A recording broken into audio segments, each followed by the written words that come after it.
Patay ang isang batang lalaki sa Zamboanga del Sur matapos umunong isako ng kanyang sariling ina bilang paraan ng pagdidisiplina. Inihahanda na po ang kasong isasampa laban sa ina. Balita hatid ni Leia Alves.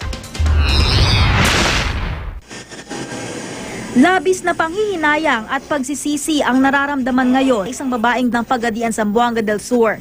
Namatay kasi ang kanyang 10 taong gulang na anak matapos maubusan ng hangin o masuffocate. Sa pag-aakalang mapapabuti ang kanyang anak na si Brian, isinako at tinalian niya ito bilang paraan ng pagdidisiplina. Imbis raw kasi na pumasok sa eskwela ay inuna pa raw nito ang pangungulekta ng basura. Sige lang ito basura rin. Nag-eskwela mo ito siya. Ikaduha. Kuan man, nagabalakan Napag-alaman ding may sakit sa puso si Brian at posibleng hindi na nakayanan ang hirap ng paghinga sa loob ng sakop. Tinangka namang tumakas at magtago pero kalaunan ay kusang loob na siyang sumuko sa mga pulis. Inihahanda na ang kasong isasampa laban sa kanya.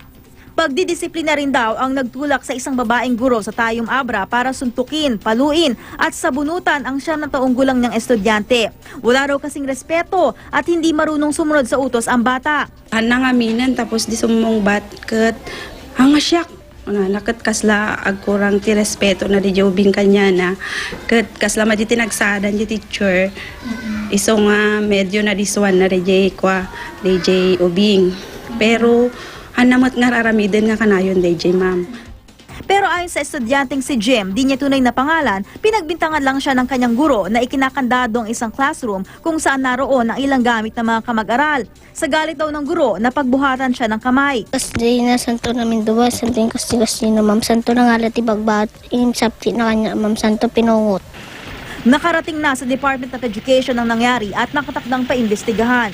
Ilan lamang ito sa mga insidente ng pananakit sa bata na paglabag sa Republic Act 7610 o Anti-Child Abuse Law. Nakapaloob sa batas na ito ang lahat ng karapatan ng bata, kabilang na ang maging ligtas sa pisikal o emosyonal na pananakit at pang-aabuso. Ayon sa batas, walang sino man, mapamagulang o legal guardian ang pwedeng manakit ng sobra sa bata kahit pa sabing ito ay paraan ng pagdidisiplina. Base pa sa ilang pag-aaral, karamihan sa mga nagiging biktima ng pang-aabuso ay mga batang lalaki. May matinding negatibong epekto raw sa edukasyon, physical at mental health at kabuuang kabutihan ng mga bata ang marahas na paraan ng pagdidisiplina. Leia Alves, GMA News.